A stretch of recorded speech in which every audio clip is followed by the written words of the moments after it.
नमस्कार दोस्तों, आज की वीडियो में आप सभी का स्वागत है। आज इस वीडियो में हमारे साथ उपस्थित हैं महेश जी। तो आज हम आध्यात्म को लेकर और जो अपनी आम समस्याएं होती हैं उनको लेकर कुछ एक बहुत ही इंटरेस्टिंग और रोचक टॉपिकों के ऊपर जो है डिस्कशन करेंगे, बात करेंगे। तो दोस्तों आइए महेश जी से जो है जानते हैं कि आज महेश जी कौन से प्रश्न जो है वो जानना चाहते हैं और उनके हम जो है क्या उत्तर निकाल सकते हैं ताकि समाज को जो है उन चीज़ों से बेनिफिट मिल सके जो उनको दिन प्रतिदिन की समस्याओं में और जो उनके दिन प्रतिदिन के जो सवाल जो उनके अंदर उमड़ते हैं, उनकी सफलता को लेकर, उनके रोज़गार को लेकर, उनके भविष्य को लेकर, तो उन्हीं सवालों को जो है जानकर उनका जवाब जानने का हम प्रयास करेंगे। तो आइए महेश जी से जानते हैं कि आज वो कौन सा सवाल पूछना चाहते हैं और क्या उनके मन की जिज्ञासा है। तो महाराज आप ये बताइए कि हम जो भी काम धंधा करते हैं उसमें इंसान अगर बार बार असफल होता जाता है, कोशिश करते जाए फिर असफल होते जाए, तो ऐसा कौन सा रास्ता है कि आदमी सफल भी हो और पैसे भी कमा सके, यश भी कमा सके, नाम भी कमाए। आदमी मेहनत तो बहुत करता है लेकिन उसके बाद भी असफल ही रहता है या फिर इंसान अपने भाग्य का ही रोना रोता है। तो इसमें मेहनत बड़ी है या भाग्य का साथ ज़रूरी है या मेहनत ज़रूरी है? इंसान की असफलता के पीछे कारण क्या होते हैं? महेश जी ने जो सवाल दोस्तों पूछा है बहुत ही गहरा और डीप है। कई बार हम सभी के मन में ये प्रश्न ज़रूर उठता है कि हम कोई भी कार्य करते हैं तो उसमें हमें सफलता क्यों नहीं मिलती है, या हमारे बहुत ज़्यादा कर्म करने के बाद भी हमें वो सफलता और वो जो है सक्सेस नहीं मिल पाती है जिसकी हम अपेक्षा करते हैं। ऐसा क्यों होता है, इसी को जानने का प्रयास करते हैं दोस्तों। इसमें सबसे पहली और सबसे डीप बात ये होती है कि वास्तव में जब हम ज्योतिष में जाकर देखते हैं तो हमें ज्योतिष में ये पता चलता है कि दो चीज़ें हमारे जीवन के अंदर पैरेलली काम करती हैं।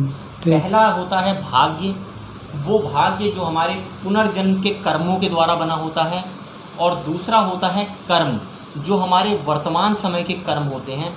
उन दोनों ही को मिलाकर हमारा जीवन चलता है। अब दोस्तों हम ये जानने का प्रयास करते हैं कि भाग्य और कर्म के अंदर कौन ज़्यादा प्रबल होता है। तो भाग्य जो है वो हमारे पुनर्जन्म के या पिछले जन्म के जो भी हमारे कर्म होते हैं उनके द्वारा बनता है। उन कर्मों को हम मैनिपुलेट नहीं कर सकते हैं, उनको बढ़ा या घटा नहीं सकते हैं। तो हमारा भाग्य जो होता है वो एक फिक्स होता है।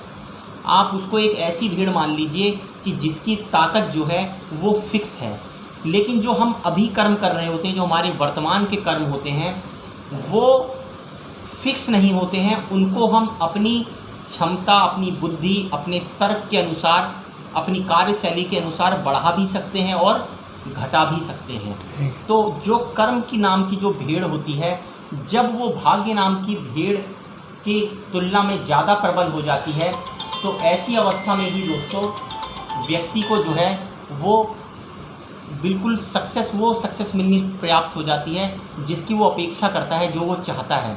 लेकिन जब वर्तमान के कर्म करने की जो आप देखेंगे जो भेड़ है, जिसे कर्म का नाम दिया गया है, वो भाग्य नाम की भेड़ से कमज़ोर हो जाती है, तो व्यक्ति को सिर्फ वही मिलता है जो उसके भाग्य में लिखा या बचा होता है। अब दोस्तों इस बात के हम दूसरे पहलू में भी आते हैं। ये तो भाग्य और कर्म का पहलू हो गया, पर इससे भी हटके एक बात ये पैदा होती है कि सफलता हमें क्यों नहीं मिलती है। दोस्तों ज्योतिष में ये बताया गया है कि हर व्यक्ति की जो मूल प्रकृति होती है वो बिल्कुल ही अलग होती है। इस दुनिया के अंदर कोई भी ऐसा व्यक्ति पैदा नहीं हुआ है जो महेश जी जैसा हो या जो मेरे जैसा बिल्कुल हो। तो जब व्यक्तियों के हाथ की रेखाएं एक दूसरे से बिल्कुल नहीं मिलती हैं, जब उनकी कुंडली जो है वो एक दूसरे के समान नहीं हो सकती है, तो उनका भाग्य और उनके कर्म भी कभी भी एक समान नहीं हो सकते हैं। व्यक्ति क्या करते हैं, सिर्फ दूसरों की देखा देखी धन कमाने, कार्य करने की ललक पैदा करते हैं और उन्हीं का फॉलो करते हैं और उसी के अनुसार आगे बढ़ते हैं। जबकि वास्तविकता ये है कि हर आदमी अपने आप में इतना यूनिक है कि जिस मूल प्रकृति के से उसको ईश्वर ने पैदा किया है, अगर वो उससे जुड़े कार्य करने लग जाए तो उसकी तुलना किसी भी पूरे संपूर्ण ब्रह्मांड में उपस्थित व्यक्तियों से नहीं की जा सकती है। उस कार्य के अंदर उससे ज़्यादा पारंगत व्यक्ति कोई नहीं होगा। लेकिन सवाल ये आता है कि व्यक्ति अपनी मूल प्रकृति को पहचाने कैसे, कि उसकी मूल प्रकृति क्या है और किस चीज़ के अंदर उसको सफलता मिल सकती है। दोस्तों, इसको जानने के लिए ही हमारे जो पुराने वैदिक ऋषि थे, जितने भी साधु संत थे, उन्होंने एक का नाम था जिसका नाम दिया जाता है ध्यान।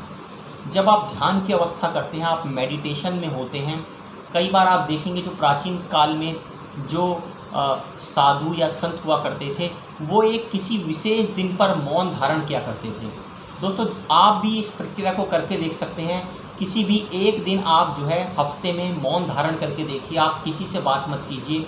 आप ये देखेंगे कि आपकी जो इंट्यूटिव पावर है, जो आपकी इंट्यूशन की पावर है, जो अंतः प्रज्ञा की पावर है, वो बढ़ती जाएगी और धीरे धीरे आपको ये पता चलता जाएगा कि आपकी मूल प्रकृति क्या है, किस चीज़ में जो है आपको विशेषज्ञता हासिल है, कौन सा ऐसा काम है जिसको करने में आपको आनंद आता है।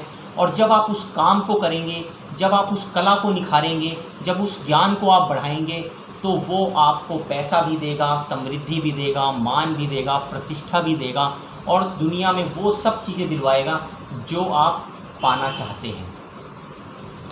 तो दोस्तों, आशा करता हूँ कि इस वीडियो में हमने कुछ आपको नई रोचक जानकारी दी होगी। अगली वीडियो में महेश जी के साथ फिर किसी नए सवाल के साथ चर्चा करेंगे।